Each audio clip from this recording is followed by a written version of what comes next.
பாக்குறதுக்கு ஜெயிலுக்கு போயிருந்தேன்டி. அவரை பார்த்து பேசினப்போ அவர் ஒரு முக்கியமான விஷயத்த சொன்னாரு. அத உன்ட்ட சொல்லதான் நான் வந்தேன். அப்படி என்னமா முக்கியமான விஷயம்? வசந்தி, அவனை பத்தி உனக்கு தெரியாது. அவன் ஒன்னா நம்ம பொம்பளை தெரியுமா? ஏய், இருக்கக்கூடாத நோயெல்லாம் அவன் உடம்புல இருக்கு. என்னமா சொல்ற? ஆமா புள்ள, அவன் நல்லவன் கிடையாதா. அவனுக்கு ஏகப்பட்ட பொம்பளை பிள்ளைகளோட சகவாசம் இருக்கு. இல்லாத நோயெல்லாம் இருக்குன்னு உங்க அப்பா சொல்றாரு. இதை எப்படியாவது மாப்பிள்ளை கிட்ட சொல்லி உடனே இந்த கல்யாணத்தை நிப்பாட்டு. அந்த பயலுக்கு நம்ம வீட்டு பிள்ளைய கட்டி கொடுக்க வேணாம்னு உங்க அப்பா சொன்னாரு. என்னடி யோசிச்சுக்கிட்டே இருக்க? கண்மணியுமே இந்த கல்யாணம் விருப்பம் இல்லைன்னு சொல்லிட்டு இருக்கா. என்னடி சொல்ற? ஆமாமா. இப்போ இத வர போய் நான் யார்கிட்டயாவது சொன்னா அவங்க என்ன சொல்லுவாங்கன்னே தெரியும். நான் சொல்றத அந்த வீட்ல யாருமே கேட்கவும் மாட்டாங்க. அதுக்காக கண்மணி வாழ்க்கை எப்படியோ போட்டுன்னு விட முடியுமா? அப்படி விட்டுருவேனாமா? அவர்கிட்ட இத பத்தி பேசுறேன். வேலை நேரத்துல என்னமா கதை பேசிருக்க? யாருமா நீங்க? சாப்பிட வந்தீங்களா? நான் தமிழ் செல்வியோட அம்மா. அவளை பாக்குறதுக்குதே வந்தேன். இங்க பாருமா, இந்த பாக்குறது பேசுறது இதெல்லாம் உங்க வீட்டுல வச்சுக்கணும். வேலை நேரத்துல இங்க வந்து இப்படி தொந்தரவு பண்ணக்கூடாது. போய் வேலை பாரு. உன்னை திட்டக்கூடாதுன்னு பார்த்தா கொஞ்சம் கூட தள்ளையாரி உட்காந்து போகுது. மா, நீ கிளம்பா. உங்களுக்குள்ள எதுவும் அதெல்லாம் வீட்டுல பேசிக்கணும். இங்க தொழில் நடக்கிற இடத்துல தான் பேசணுமா? போமா. நீ கிளம்புமா, நான் அப்புறமா பேசுறேன். ஏங்க என்ன? நான் உங்ககிட்ட ஒரு முக்கியமான விஷயம் பேசணும். இத பாரு, நான் ரொம்ப பிஸியா இருக்கேன். கல்யாணம் வரைக்கும் யார்கிட்டயும் நின்னு பேசுற அளவுக்கு டைம் இல்ல எனக்கு.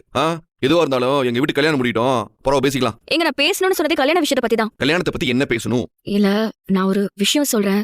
அத கொஞ்சம் கோவப்படாம கேளுங்க. அப்போ ஏதோ ஒண்ணு சொல்லி என்ன கோவப்படுத்த போற, அப்படிதானே? உங்களை கோவப்படுத்தணுங்கிறது என்னோட எண்ணம் இல்லைங்க. அதே நேரத்துல இந்த விஷயத்த நான் உங்ககிட்ட சொல்லியே ஆகணும். அதுக்காக தான் நான் வந்தேன். நம்ம கண்மணிக்கு மாப்பிள்ளை பாத்திருக்கீங்களே, அந்த மாப்பிள்ளைய பத்தி நல்லா விசாரிச்சிட்டீங்களா? ஈஸ்வரிச்சு நம்ம பார்த்து கொண்டு வந்த சம்மந்தம் இது. அவங்க ஒருத்தரை கொண்டு வந்து சம்மந்தம் பேசியிருக்காங்கன்னா தப்பான ஒருத்தரை கொண்டு வந்தா பேசுவாங்க? யார் சொன்ன சம்மதமா வேணா இருக்கட்டுங்க, கல்யாணம் பண்ணிக்க போறது உங்களோட தங்கச்சி. அந்த அடிப்படையிலயாச்சும் நீங்க ஒரு 4 பேரை பார்த்து மாப்பிள்ளை நல்லவரா, எப்படிப்பட்டவரு, உங்க தங்கச்சிய காலம் முழுக்க அவர் நல்லா பாத்துக்குவாரான்னு விசாரிச்சிருக்கணும்ல. உனக்கு என்ன பிரச்சனை? இன்னைக்கு இப்படிதான் வந்து தங்கச்சிக்கு இதுல விருப்பமானு கேளுங்க, அவ மனசுல யாரையாவது நினைச்சிருக்க போறான்னு ஒரு பிரச்சனையே சொன்னேன். இன்னைக்கு என்னன்னா மாப்பிள்ளை பத்தி விசாரிச்சீங்கன்னு கேக்குற? தாச்சு ஒண்ணு சொல்லி இந்த கல்யாணத்துல குழப்பத்தை உண்டாக்கணும். இந்த வீட்டுல யாருமே நிம்மதியா இருக்க கூடாது. அதான உன் எண்ணம். இப்ப மாப்பிள்ளை பத்தி நான் விசாரிக்கலன்னா என்ன? நீ மாப்பிள்ளை பத்தி விசாரிச்சியா? உனக்கு ஏதாவது தெரியுமா? உன்னதான் கேக்குறேன். உனக்கு தெரியாதுல்ல? அப்போ சூரிய மட்டும் போய் பாரு. எனக்கு தெரியும்.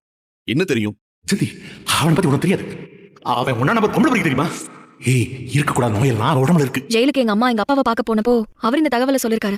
எனக்கு 2 தடவை மாப்பிளைய பத்தி விசாரிச்சுக்க சொல்லுன்னு என் அம்மா தான் சொன்னாங்க. இன்னொருத்தர் நல்லவனா கெட்டவனான்னு சொல்ற அளவுக்கு அப்பனுக்கு தகுதி இருக்கா? இத பாரு, இது எங்க வீட்டு கல்யாணம். எங்க வீட்டு பிள்ளைய யாருக்கு கட்டி கொடுக்கணும் கூடாதுங்கிறது எங்களுக்கு தெரியும். இவங்க வீட்டு ஆளுங்களும் சரி. உங்க சோழியை பார்த்துட்டு போயிட்டே இருங்க. உங்ககிட்ட இங்க யாரும் ஐடியாவோ அறிவுரையோ கேட்கல. அம்மா ஒரு விஷயம் சொல்ல சொன்னாங்க. அது மனசுல கிடந்து அடிச்சுக்கிட்டு இருந்துச்சு. அத உங்ககிட்ட சொல்லணும்னு தோணுச்சு. அததான் சொன்னேன். நீங்க சொன்ன மாதிரி இது உங்க தங்கச்சியோட கல்யாணம் தான். எதுவா இருந்தாலும் நீங்க நல்லா யோசிச்சு முடிவெடுங்க. அவ்வளவுதான் நான் சொல்லுவேன்.